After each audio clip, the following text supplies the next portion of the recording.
بلا شک اہل سنت کے جتنے بھی فرقے ہیں اس کے علاوہ چاہے وہ دیوبندی ہوں، بریلوی ہوں، اہل حدیث ہوں، یا اسی طرح سے آخانی ہوں، بوری ہوں، عباسی ہوں، دروز ہوں، علوی ہوں، یہ سب مسلمان ہیں اور ہر انسان کی جان مال و عزت و آبرو کا احترام ہونا چاہیے اور گفتگو علمی طریقے سے ہونی چاہیے۔ اس وقت ہماری گفتگو کا اصل موضوع یہ ہے کہ لاہور کے ایک مدرسے میں ایک کانفرنس میں شیرانی صاحب نے ایک موضوع ڈسکس کیا۔ انہوں نے فرمایا کہ میں اپنے علماء سے کہتا ہوں کہ ہم بھی امامت کو مانتے ہیں اور شرح العقائد کو دیکھو، اس کے آخری چند صفحوں کو، تو وہاں پر امامت کی بحث ہے۔ کہتا تھا کہ شرع عقائد تو آپ ہی پڑھتے ہیں، باقی عقائد کی کتابوں کو چھوڑ دیں، شرع عقائد کے پیچھے سے کوئی 3-4 ورق الٹا کے دیکھیں، یہاں بحث ہے مبحث امامت۔ لہذا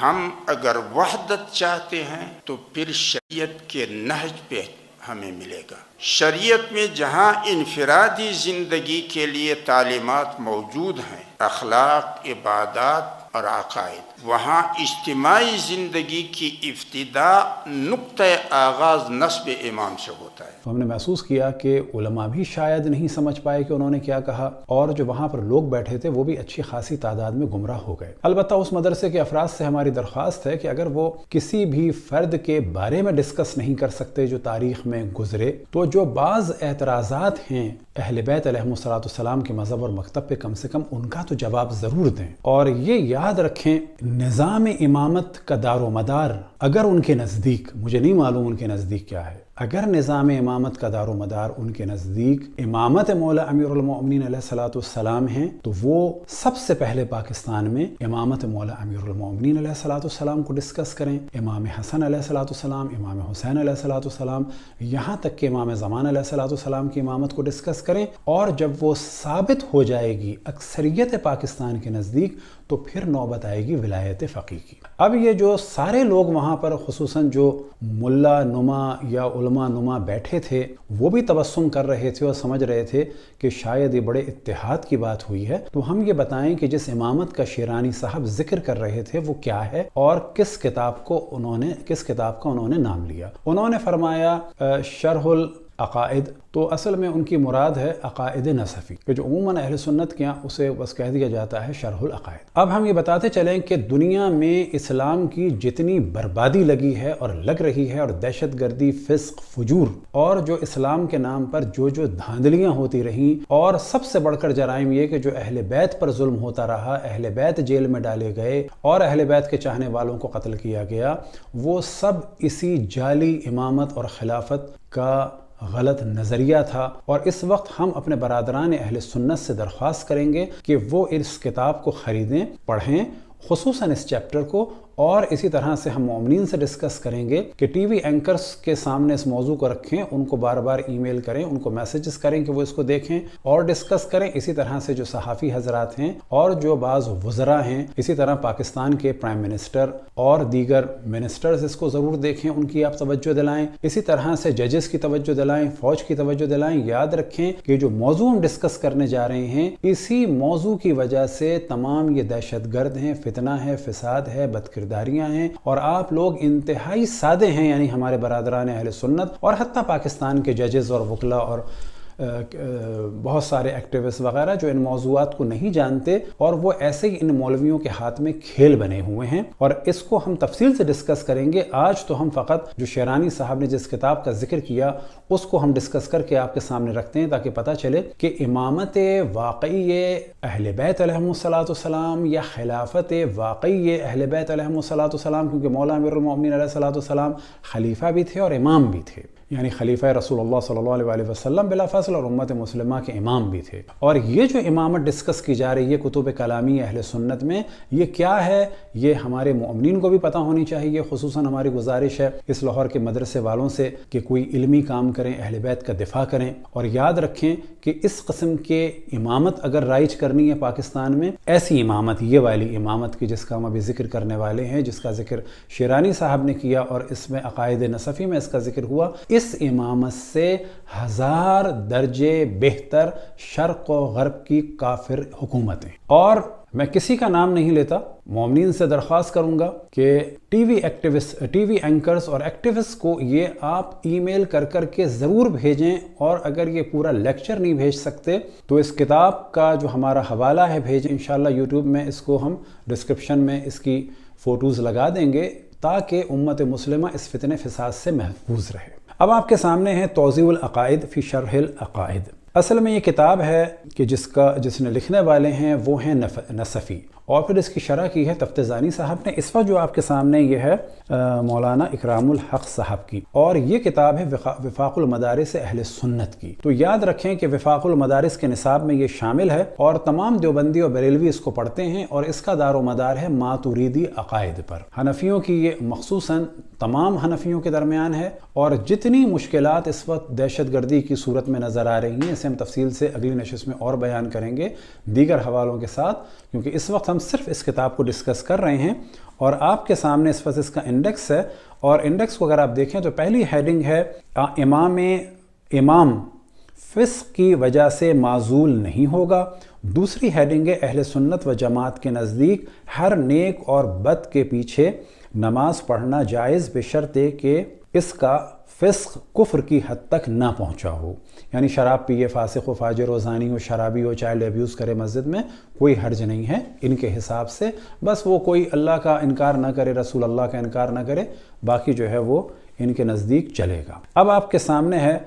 صفحہ نمبر 494، اور یہاں پر اصل ہیڈنگ ہے، اور اللہ کا شکر ہے کہ اس کو ہم تقریباً 15 سال پہلے بھی پڑھ چکے، ہمارے جو ریکارڈز ہیں عقائد کے اگر آپ لیکچرز دیکھیں تو وہاں پر بھی ڈسکس کر چکے۔ ایک واقعہ میں تیزی سے بیان کرتا چلوں کہ جس وقت میں 6 یا 7 کلاس میں تھا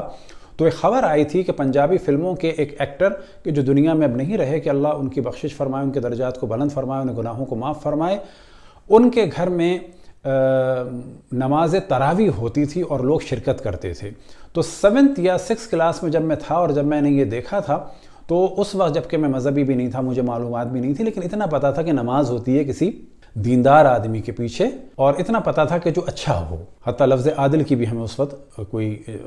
معرفت نہیں تھی کہ عدل کیا ہے، عادل کیا ہے، لیکن پتا تھا شریف آدمی ہو۔ تو اس وقت بھی میں سوچتا تھا کہ یہ جو لوگ نماز پڑھنے گئے یہ ایکٹروں کو دیکھنے گئے، کیونکہ ایسوں کے پیچھے نماز تو ہو نہیں سکتی، خیر اللہ ان کی مغفرت فرمائے۔ تو لیکن جب میں نے 15 سال پہلے، شاید 20 سال پہلے عقائد نصفی پڑھی تو اس دن مجھے اپنے اوپر ہنسی آئی کہ میں کتنا حسن ظن رکھ رہا تھا علماء اہل سنت سے، اور اب پتہ چلا کہ نہیں، ان کے ہاں تو ہر فاسق اور فاجر کے پیچھے نماز ہو سکتی ہے، اور وہ ایکٹر کہ اللہ ان کی مغفرت فرمائے پنجابی فلموں کے ہیرو تھے، وہ قطعاً اہل سنت کے لاکھوں علماء سے بہتر تھے۔ اب آپ کے سامنے یہ ہے وَلَا يَنْعَزُلُ الْإِمَامُ بِالْفِسْقِ أَيْ خُرُوجْ عَنْ طَاعَةِ اللَّهِ، کہ اب اس کا ترجمہ کیا ہے، اور امام فسق کی وجہ سے معزول نہیں ہوگا، یعنی اللہ تعالیٰ کی اطاعت سے خارج ہو جانے کی وجہ سے۔ یعنی اگر کوئی امام ہے، یا امام سے مراد امام جماعت نہیں ہے، یا امام سے مراد ہے امام مسلمین، یہ بھی یاد رکھیں، اور ظلم کی وجہ سے، یعنی اللہ تعالیٰ کے بندوں پر ظلم کرنے کی وجہ سے،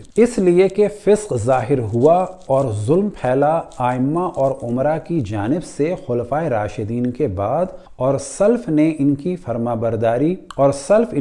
برداری کرتے تھے، اور ان کی اجازت سے جمعہ اور عیدین کی نمازیں قائم کیا کرتے تھے، اور ان پر خروج یعنی بغاوت کو جائز نہیں سمجھتے تھے، اور اس لیے کہ عصمت امام کے لیے ابتداءً شرط نہیں تو بقاءً بدرجہ اولا شرط نہیں۔ اب کیونکہ شیعہ امامت میں عصمت کے قائل ہیں تو یہ فرما رہے ہیں کہ امام کے لیے کیونکہ عصمت شرط نہیں تو اب وہ کیا کرے، وہ فاسق بھی ہو سکتا ہے، وہ ظالم بھی ہو سکتا ہے، جبکہ عصمت کے معنی یہ ہیں کہ گناہوں سے بچنے پر اللہ کی جانب سے قدرت۔ اب اگر کوئی گناہوں سے نہ بچ سکے تو کم سے کم امام زانی اور شرابی تو نہ ہو۔ تو یہ اپنی قوم کو یعنی اہل سنت عوام کو، کہ جو بلا شک مسلمان ہیں، ہمارے بھائی ہیں، اور ان کو بیدار ہونا چاہیے اپنے ان علماء سے کہ جو عالم اسلام میں المناٹی کی صورت میں اور فری میسن کی صورت میں ایک مافیا کی طرح سے ہیں، کہ جو اسلام کی جڑوں میں بیٹھ گئے اسلام کو بدنام کرنے کے لیے۔ اور یہ کتاب انٹرنیٹ پہ بھی آپ کو مل جائے گی، اور آپ بازار سے جا کے اس کو خریدیں اور اس کو ٹی وی پہ لا کے ڈسکس کریں۔ اس کے بغیر آپ دہشت گردوں کی دہشت گردی کو کنٹرول نہیں کر سکتے، اور اگلی قسم میں انشاءاللہ وہ طریقہ بھی بتائیں گے کہ ان مولویوں سے کس طرح سے آپ فتویٰ دلوائیں۔ اب یہاں پر اگلی ہیڈنگ ہے کیا؟ وقولہ ولا ينعزل الامام بالفسق، یہاں سے ماتن یہ فرما رہے ہیں کہ امام فسق مثلا شراب نوشی اور زنا وغیرہ کی وجہ سے اللہ تعالیٰ کے بندوں پر ظلم کرنے کی وجہ سے معزول نہیں ہوگا۔ اس پر شارح علامہ تفتزانی نے 2 دلیلیں پیش کی ہیں۔ دلیل نمبر 1، خلفائے راشدین کے بعد جو خلفاء اور عمراء ہوئے ان میں سے فسق بھی ظاہر ہوا اور بندوں پر انہوں نے ظلم بھی کیا، اس کے باوجود سلف نے ان کی تابعداری کی اور ان کے خلاف بغاوت کو جائز نہیں سمجھا۔ تو اس سے یہ معلوم ہوا کہ فسق کی وجہ سے اپنے منصب امامت سے معزول نہیں ہوئے، ورنہ وہ سلف کے ہاں واجب الاطاعت نہ ہوتے۔ اب یاد رکھیں سلف سے مراد ہے کہ جو آپ کے یعنی اہل سنت کے پرانے لوگ گزرے ہیں، تابعین وغیرہ یا بعض اصحاب بھی، اور پھر شور مچایا جاتا ہے پہلی صدی کے اور دوسری صدی کے لوگ، یہ سب سلف ہیں۔ اب اگر انہوں نے گناہ کیا، ظلم کیا تو وہ سب کچھ جائز ہے کیونکہ انہوں نے کیا، اور اگر گناہ پہ خاموش رہے تو یہ بھی صحیح ہے کہ خاموش رہا جائے۔ مثال کے طور پر آپ سرچ کریں مولانا اسحاق کا کلپ، اور یہ اس وجہ سے کیونکہ آپ کو اطمینان ہو جائے گا، ایک صحابی تھا جس کا نام تھا بسر بن ارتاد، کہ جو واقعاً اپنے زمانے کا ہٹلر تھا۔ 30,000 سے زیادہ اس نے مسلمانوں کو قتل کیا، مسلمانوں کی خواتین کو بیچا، عزتیں لوٹیں، حتیٰ رسول اللہ صلی اللہ علیہ وسلم کے چچا زاد بھائی عبید اللہ ابن عباس کے جو مولا امیر المؤمنین کے گورنر تھے ان کے 2 بچوں کو قتل کیا۔ اب یہ مراد لے رہے ہیں سلف نے اعتراض نہیں کیا، سلف میں تھے جناب حضرت حجر بن عدی جو رسول اللہ صلی اللہ علیہ وسلم کے صحابی تھے، مولا امیر المؤمنین کے صحابی تھے۔ انہوں نے جب اعتراض کیا تو معاویہ نے ان کو مروا دیا، جن کی قبر کو ISIS نے کھود کے ان کا لاشا، ان کا جسم اطہر غائب کر دیا۔ وہ تھے جناب حضرت حجر بن عدی۔ کس نے مروا دیا؟ معاویہ نے مروا دیا۔ اب کیونکہ سلف خاموش رہے تو علماء اہل سنت، آپ برادران اہل سنت سے یہ کہہ رہے ہیں کیونکہ سلف خاموش رہے آپ بھی خاموش رہیے۔ یہی ان کی خاموشی کی دلیل ہے، کیونکہ ان کا امام محمد بن سلمان نے جب مروا دیا خاشقچی کو تو ان کے نزدیک یاد رکھیں جائز ہے، جب تک آپ یہ چیزیں نہیں سمجھیں گے آپ کو اس مافیا کو ڈیل کرنے کا طریقہ نہیں آئے گا۔ اب اس کے بعد یہ کہتے ہیں اور امام ابو حنیفہ کے نزدیک